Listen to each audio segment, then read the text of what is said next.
এইবারের দীঘার যাত্রাটা একদম আলাদা ছিল, কারণ আজ আমি তোমাদের দেখাতে চলেছি নতুন করে তৈরি দীঘার জগন্নাথ মন্দিরটা।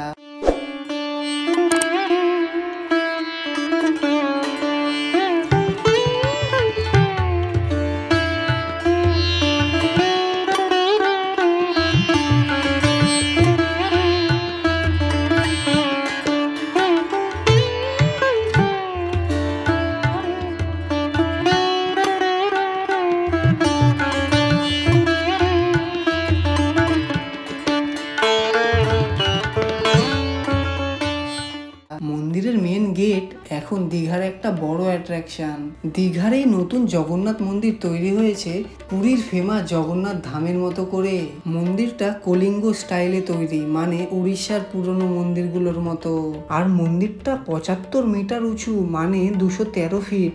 এই মন্দির তৈরিতে ইউজ করা হয়েছে ভিয়েতনাম থেকে আনা সুন্দর ও মজবুত মার্বেল পাথর, আর সাথে রাজস্থান বনশী পাহাড় থেকে আনা লাল বেলে পাথর, যা মন্দিরকে আরো দুর্দান্ত দেখতে করেছে।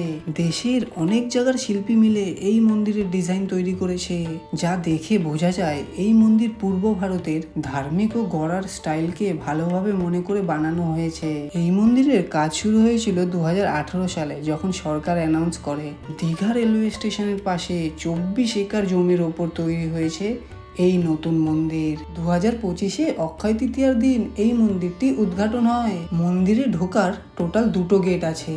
মেন গেটের পাশে শু রাখার কোনো এক্সাক্ট জায়গা নেই, তাই জুতো খুলে রাস্তার পাশে রেখেই ভেতরে যেতে হবে। আর যদি গেট নাম্বার 6 দিয়ে ঢোকো, সেখানে শু কাউন্টার আছে, যেখানে জুতো রেখে ভেতরে ঢুকতে পারো। আর যদি পুজো দিতে চাও, গেট নাম্বার 6-এর পাশ থেকেই পুজোর ডালা কিনে নিতে পারো।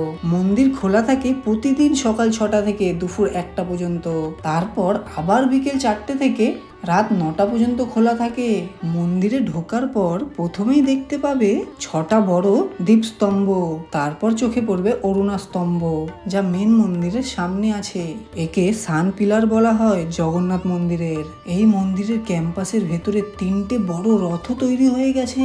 মেন মন্দিরে যাওয়ার আগে 4টে মন্দির ক্রস করতে হবে। প্রথমেই আছে সিংহাদুয়ার, ভেতরটা খুবই সুন্দর। তারপর একটা ছোট্ট পুকুর মতো দেখতে পাবে, যা মন্দিরের চারিপাশে বানানো হয়েছে। সেকেন্ড মন্দিরের ভেতরে ঢুকেই দেখতে পাবে ভগবান বিষ্ণুর মূর্তি, আর সেখান থেকে বেরিয়ে দেখতে পারবে ভোগ মন্দির। আর ভোগ মন্দিরের পাশেই আছে নাগ মন্দির। এই 2 মন্দিরের পাশ থেকেই তুমি প্রবেশ করতে পারবে মেন জগন্নাথ মন্দিরে। মেন মন্দিরের বাইরেই বড় 2টো ঘোড়ার মূর্তি তৈরি করা হয়েছে। মন্দিরের চূড়ার উপর দেখতে পাবে একটা ধ্বজা, যা প্রতিদিন বিকেল 5টা থেকে 6টার মধ্যে চেঞ্জ করা হয়। মেন মন্দিরের ভেতরে ঢুকলেই দর্শন পাবে ভগবান জগন্নাথ, বলরাম এবং সুভদ্রার। মন্দিরের ভেতরে ঢুকে একটা আলাদা শান্তি ফিল হবে। মন্দিরের ভেতরটা জাস্ট অসাধারণ।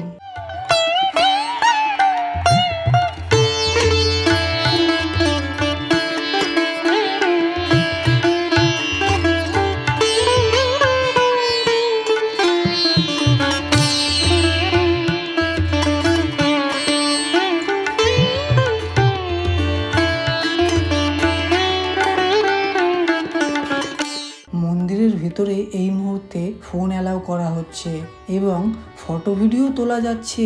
হয়তো কিছু সময় পর ফোনও বাইরেই রেখে ঢুকতে হবে। দীঘার নতুন অ্যাট্রাকশন দেখলে বুঝতে পারবে এখন দীঘা মানে শুধু সমুদ্র নয়, ভক্তির একটা নতুন ঠিকানাও। এই ছিল দীঘার নতুন জগন্নাথ মন্দিরের একটা ছোট্ট ট্যুর। আরও এরকম ভিডিও পেতে চাইলে চ্যানেলটা সাবস্ক্রাইব করতে ভুলো না। আর ভিডিওটি ভালো লাগলে লাইক, শেয়ার, কমেন্ট করে দিও। দেখা হচ্ছে নেক্সট ভিডিওতে।